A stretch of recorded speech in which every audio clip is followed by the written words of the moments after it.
We are really privileged to have a very distinguished guest today with us, um, Dan Magay. Tell us about your story because everybody is obviously very curious to know how you reach all the way to win the Olympic gold medal. What was your experience? How you had to prepare yourself? And now years pass by and you still live that legacy. So, what motivates you to wake up every morning, go for your walk, and eat healthy? And you are so positive. So, anytime we see you, you're always smiling. So, all these secrets we would like to know. So I was thinking about this. How did I become an Olympic? Right, Well, I can thank it very much to my parents to begin with, because my mother, even when I was 4 or 5 years old, right, sent me to an acrobatic course right, where I learned quite a bit. right, Then later on, my father decided that my mother is keeping me too much right, to herself, and so I have to learn how to fence. right, And we find an old, well, wasn't that old at that time, fencing master from Italy, and I spent there about a year. The first 6 months was nothing else except your feet. right, I didn't have anything in my hand. right, So that obviously had an effect. And the next experience we had, the Germans took over the country, right, and afterwards the Russians did right, that. And we went through a very difficult situations. right, The one of the problem was that we were considered to be against communism. right, So we were kicked out of our own apartment, took everything away from us. It right, was Christmas. right, And my father could just find an old abandoned shoemaker shop, which was a tiny room. We could barely put in 4 beds full of right, rats. Big rats were coming out. right, So that was an interesting experience. And luckily, later, there was a fencing master who worked for the post office at right, that. And he noticed me before and asked me if I want to learn from him. right, I did. And I can thank it not just because of fencing, but because he was working for the post office, I could get a job because neither of my parents could get a job from the communist system. right, So for a while we lived on what I could make because of fencing. right, So, but this was an excellent fencing master also, and I learned a lot. Fencing is not a simple sport. It looks simple, right, difficult to understand, right, but it takes a lot from the body, right, from the feet, right, a lot about obviously from the hands, right, and quite a bit of memory to right, remember because not two person the same, right, everybody different. right, So I was lucky because my mother took me to the athletic course, so my body was in a pretty good shape and helped me a lot to do what had to be done. So I loved that sport mhm, because it was so complicated. Every single fencer is different. right, So you have to learn about everybody. You have to understand what they are good at. and what their vulnerability is. Right. So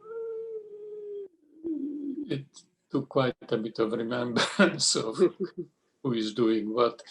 Luckily, the Hungarians were an excellent fencers, and several of them, even in the past, they did win Olympics. So we lived through the communist system, Right. and with a lot of problems.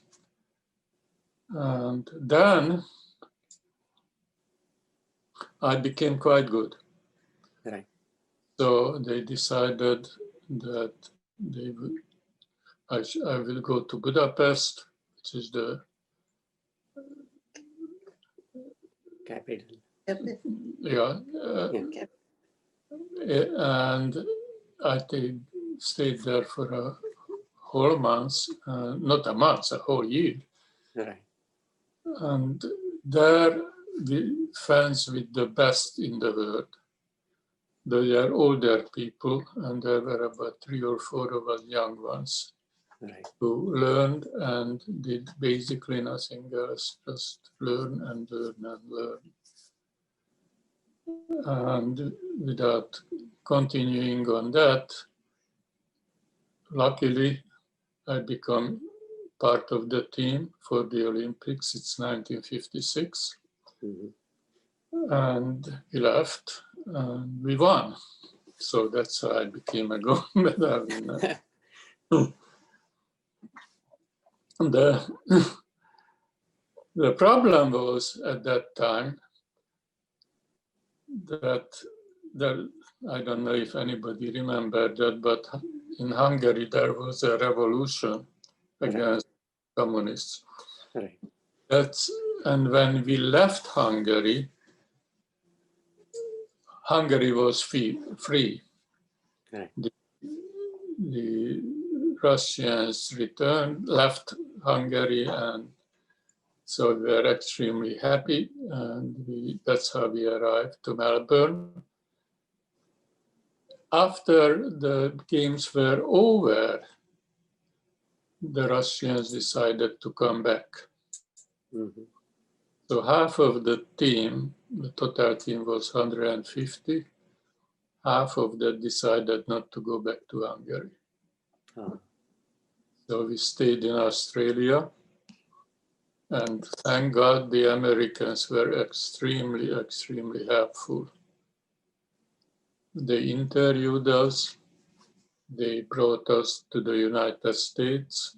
We had a tour all across the United States, and we showed what we know and what we can do. And you had swimmers, you had runners, obviously you had some fencers, and we went all around the US and giving all sorts of demonstrations. We had a funny little story about fencing, which Americans liked because it was a story. so, so we came back, and they helped all of us, even during this time, to stay in the United States, interview us what we can do, and maybe we can do what we want to do. I wanted to go to college, and I ended up at California, University of California, and it was a very interesting experience being among the group of Americans, and I didn't even speak English very well, or very little actually. But I ended up with finishing and got a job in a small company which grew and very innovative, modern. Now, here in the United States, fencing was not one of the first sport you would want to have. I think there were about 6,000 fencers or so, and I could win a couple of times, and I entered. And also, Cal always won everything in fencing. We had a little team we did. So now tell us more about your journey into fitness and Now how. here goes the real situation. Right. I don't exactly the time when it started here, where little groups started meditations and it became fashionable. And that was how many years ago? I always forget. But maybe in the 70s, somewhere transcendental meditation was. That's right. That's Yeah. right. And we got very involved in a group which was called Creative Initiative. Yes. And they were the ones who introduced us to meditation. So how that learning meditation impacted you on different levels, on mental level or your body level, to stay fit and healthy?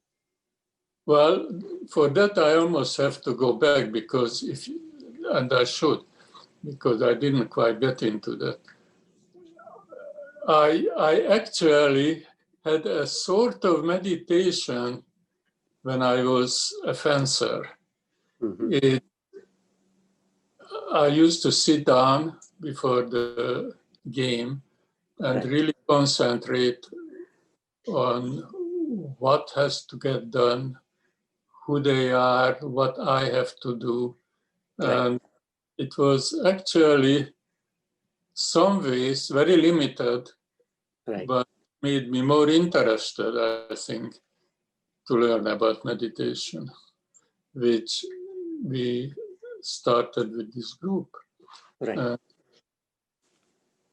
I hate to say that, but ever since we never stopped. Right. We are meditating now at least once a day. We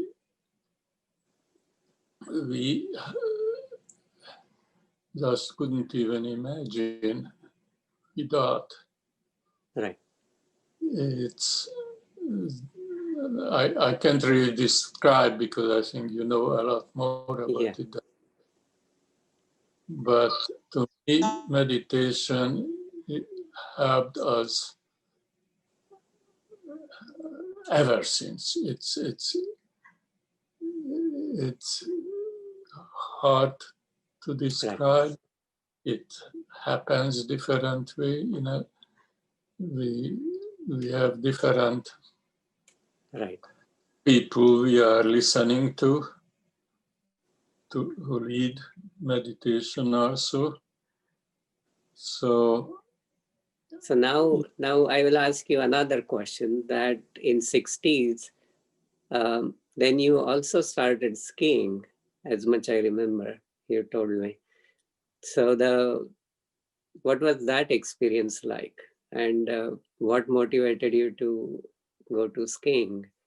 And not only you stopped at skiing, means you had done so many different things.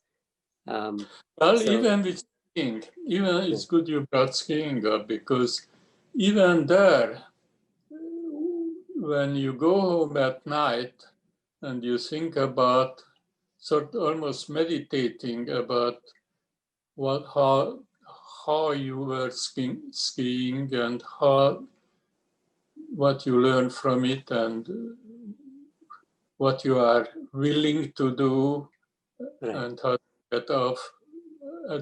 It helps you in a day-to-day situation also. Right. And well, wherever we are. So now, what will help to, means, is it okay to share you? How old are you? And it's amazing that you walk faster than I do sometimes on the Well, hill. well, maybe that's part of it actually, because during meditation, your your body becomes loose in Right. a way that what you normally don't have. Right. That makes it a lot easier to move, Right. to do what you want to do. Right. And that comes afterwards. It's, how do I, it's, So mind over the matter. So that means once you have the good friendship with the mind, you can do a lot of things which becomes powerful. well, the body itself you have to take care of, because that's part of the whole thing. Right. And as a result, I have been wherever we are now, even lately, except the last months. I was playing ping pong, we are walking, even now every day at least 2 miles. So somehow that's all connected. Right. It's easier for you if you meditate first,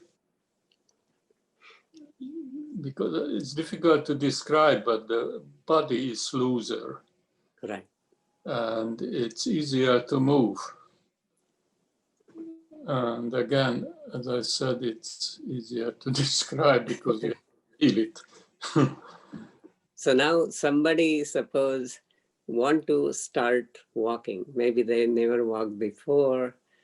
And so would you like to give them some ideas based on your experience? What would be the good beginning for them? If you meditate before, it helps even because you are looser, so the whole body responds much better. But I would recommend it not to go too far too soon. Right. The body has to get used to that movement. Right. So I would start to the point, the very first time is when you start feeling a little bit tired. And it's better to stop at that time. Next time you try a little bit more and see how you feel. And you just slowly, you do it longer and longer and longer, and try to feel yourself, watch yourself as you walk. Right. Of how are your muscles, how do they feel in your leg or foot, and just observe what is happening to you. Right. So that's like just meditation. Yeah, it's very close to meditation. Well, obviously, it's good if you have open eyes when you walk. But yes, it's very much like meditation. So I will take you down back a little bit in memory lane. So when you learned that you won the Olympic gold medal, what was the first thought in your mind? How you responded to that Well, news? it's an interesting question because the problem was we somewhat expected we are going to win, the team will win. But what was difficult to do, that when we still haven't finished, haven't won, Right. to find out that the Russians took the country. Right. And there you needed to meditate because that was a very, very hard time. Because you had to concentrate on fencing. At the same time, you didn't know whether you should stay or go home, even in the very last minute. Right. And the plane was leaving. I wasn't sure, should I go, shouldn't I? So means you bought some really wonderful ideas for any age, means not just for seniors. So the first idea, what you're saying, that pretty much you do fencing, you are joining Olympics, or you're going for a walk, or you're playing ping pong, or you're doing just any other activity, your mind and body is working coherently, and part of that, the mind over the matter, so that you're very well connected with your mind, and you're aware where you feel what's happening, and you build up accordingly. So most people react to things, but the opposite, what you seem to do is more you respond and you observe, and your goal is to optimize it, but you don't push it. So you build it up with course of time. Is that what I understood? Yes, I think it's quite correct. When you try too hard, it works against your body. Right. So you have to know, have to learn your limits Right. at that day. Tomorrow maybe it will be different, but Right. today this is where we are. So every day is different, and you tune in the moment and then do what makes sense for that moment, right? That's what I'm trying. It doesn't Yeah. always work, but I'm trying to do that. Okay, so now one more question will be, if somebody, most people say, oh, I'm too busy, I don't have much time to walk or exercise. So what can be some inspiration idea you can give them uh, to start, and how can they learn to find time or manage time? Well, the only way you can do that, at least I can do that, Yeah. that I have to decide the day ahead of time that to me, that walk is important. Right. And that may be number one in importance. Right.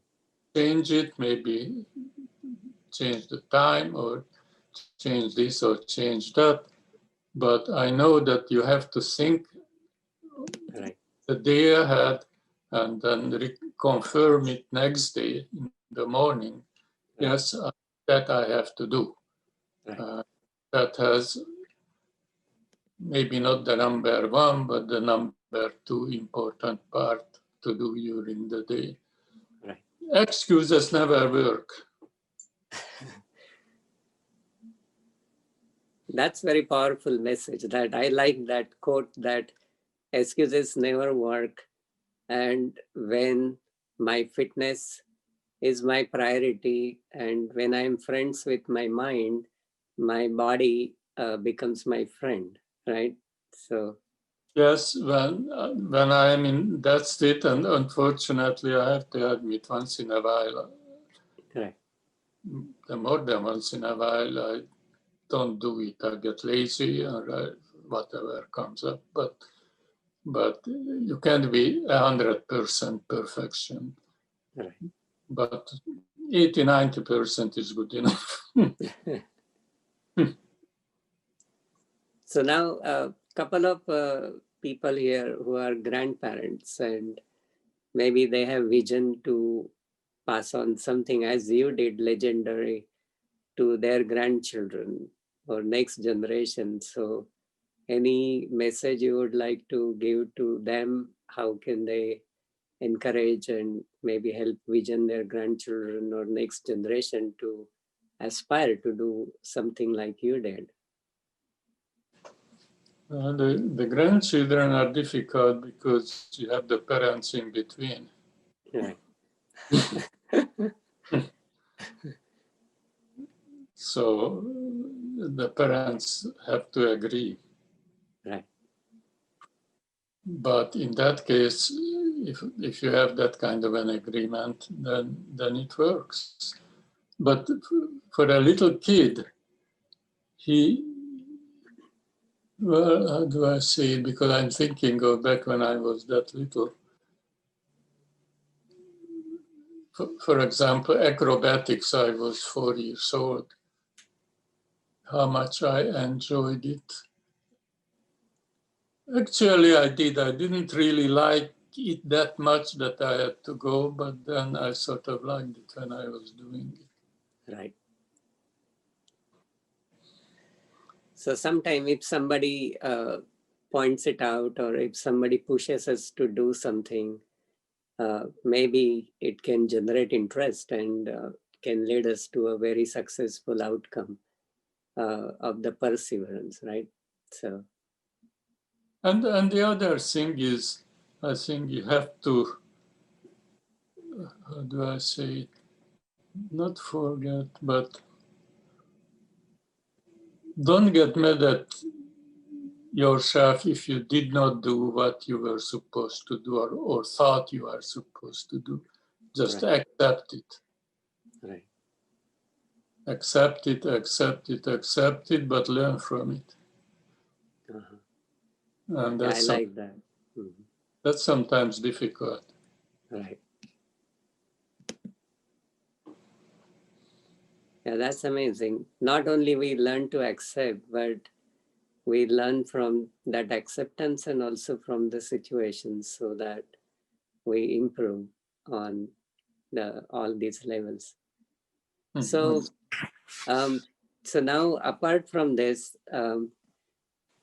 the healthy thoughts, like, so what you would say, meditation is one aspect of it, but now there is a lot of media and a lot of disturbing information which can cause stress for people in their minds. In holiday times, there is stress is looming around. So any tip you would like to offer from that perspective, like how to stay fit in the holiday time?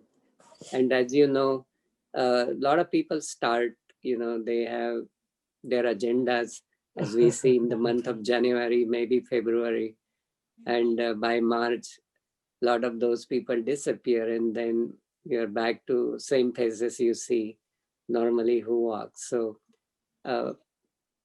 what can you recommend for people to find that middle point where they don't face the stress? Means meditation is one part of it, and secondly, um, how can they build this activity? The way I deal with it, that I don't want to die. Right. And to me, that's more important than anything else. Right. So maybe we are overly careful, but we give up basically everything else. We concentrate on to survive. Right. And what do you balance that to?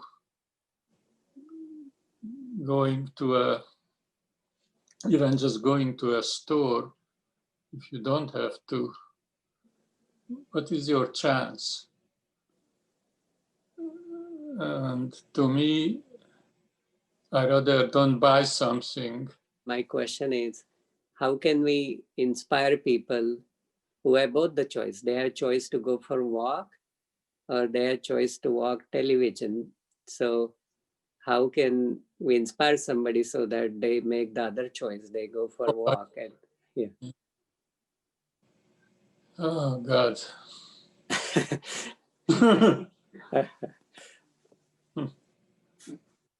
Well, there's no question. And that for and your body, the walking is better. Right. Now, how do you make sure they do that? God, if you had smart children. Okay, let's put the question in a way, how you keep doing it. Means one, you already answered, like the meditation and how your body becomes loose, you become full aware and you enjoy that process, and that's what really makes you fit for life.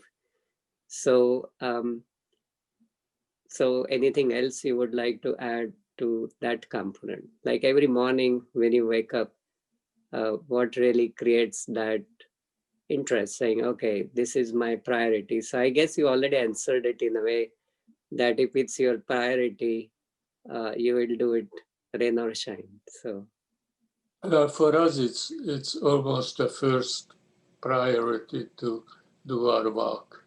right. And normally we do it in the morning. But if we don't do in the morning, we try to do it whenever we can do it. But most of the time we do it in the morning. And Wonderful. very seldom we don't do it. And we have another incentive that Veronica, my wife, has some back problems, but walking is good for her. Yes. So that makes it even more easy, even easier for us to go walk. Wonderful.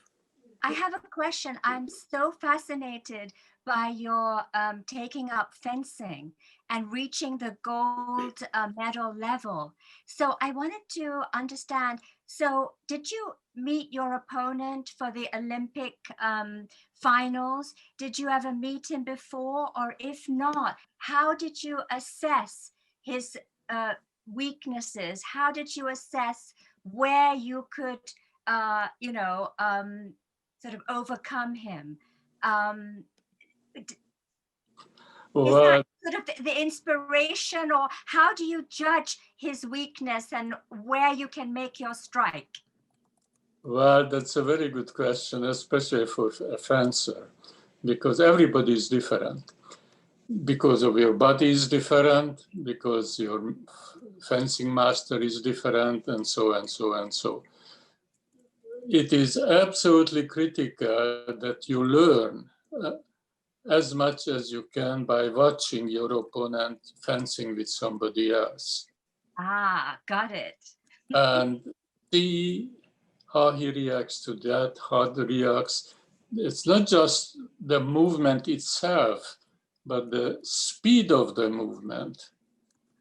You may want to slow down because then this is a long story about fencing. I know a lot about it. It's but fantastic. So many variations what you have to watch out for. And sometimes you do things what you know your opponent knows you will do, but then you let him react the way he wants, but then you are ready for his response. Wow. It gets very complicated. Yes, there's a lot of mental agility as well as physical agility. Oh, absolutely. That's what's fascinating about it. And also the variation, because as I said, every person is different. So it's a good sport. I wish you could write a book about the fencing. It would be so wonderful to inspire young people to take this up. Because I know Stanford University has fencing, they encourage it. And when I was at Cambridge, I mean, before that, fencing, I went to a women's college, but fencing was a requirement to enter Oxford and Cambridge. The universities required you to fence because it was a gentleman's sport. Yes. Okay, thank you, Bharati. First, thank you so much, Mr. Magay, for coming and sharing your story with us. Thank you. I'm particularly enthralled by this one part that maybe I misunderstood. Would love to know more. When you were in Melbourne, did I understand correctly that you went as a fencing team to Melbourne, and then I guess when you found out the Russians had taken over Hungary again, so you went to Melbourne on a trip and then you had to stay and leave and not go back to your home country? Is that what happened? No, have to stay. No, we were so happy. It's very difficult to describe when we left that Hungary was free. It's really difficult to describe what kind of a feeling that was. And in the opposite side, when we were already in Melbourne, that's when we found out that the Russians came back. And there was a water polo team where the Hungarians played against the Russians. And it was a bloody Wow. situation. And the Russians were caused more blood than the Hungarians. And I watched that match in Melbourne. And the people who were watching were so upset at the Russians that the Russians were afraid to get out of the water. The Hungarians came, because one of the Hungarians was hit in the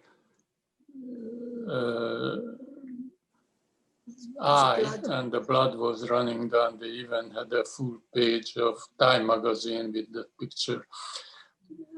But it was, the Russians didn't dare to come out of the water because the Australians, who are not very emotional like the Italians, they were ready to jump at them. So they had to sit in the water for another 20 minutes until a bunch of policemen came to let them come out. It was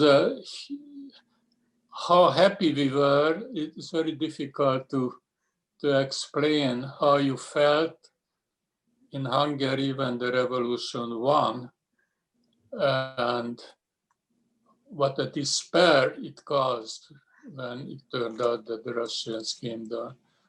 Half of the team didn't go back. We were all planning to go back, obviously. It was our home country. Dan, maybe you give us something which people can take back. Maybe you can tell us 1, 2, 3 things as a highlight of this session. Well, actually, there are two fitness. One of those is the body, and one of those is the mind. Right. And both of them are important. And the mind is probably more difficult to control. But with the body, almost any kind of exercise, from walking or anything helps, because every exercise is, if it's repeatedly done, will definitely strengthen the muscles. It also gives a certain satisfaction that you have done something. Right. I don't know. Walking is good, running is even better. I can't really run much anymore. I could a little. So the highest highlight of this, I take it, that no matter what activity you do, from the fitness perspective, your mind becomes integral part of what we do. It and does, yeah. They are inseparable. And more we are established within ourselves, you can do practically anything, right? You can win Olympic gold medal, or you can reach the summit, which you find difficult to reach. And you are always happy and smiling because you are comfortable in your body. Well, you also have to enjoy the process itself. It should not be, I have to do it right now. Well, maybe it's better if not do it that way and do it next way, but you don't want to have a feel that, well, I don't like to do it, but I have to do it. You should, I find it helps a lot if you find something which you like about it. Very nice. Exactly. So thank you, Dan, for joining us and sharing a lot of these wonderful story of your life, wisdom, inspiration, and the simplicity. What I always like is about how you make things sound so simple, that willingness makes miracles. And you are the living example of fit for life. So uh, every time, the time has its own marks on our body, but our mind becomes more wiser. And the meditation is such an amazing gift we all have. Uh, and what is saying that if we do meditation before we do anything, uh, it just makes us ready to just observe and feel what's happening. And then the exercise is not another chore which you do. So if it's not a chore, it's something which I enjoy, I will surely find time to do it, right? So that's the message we take.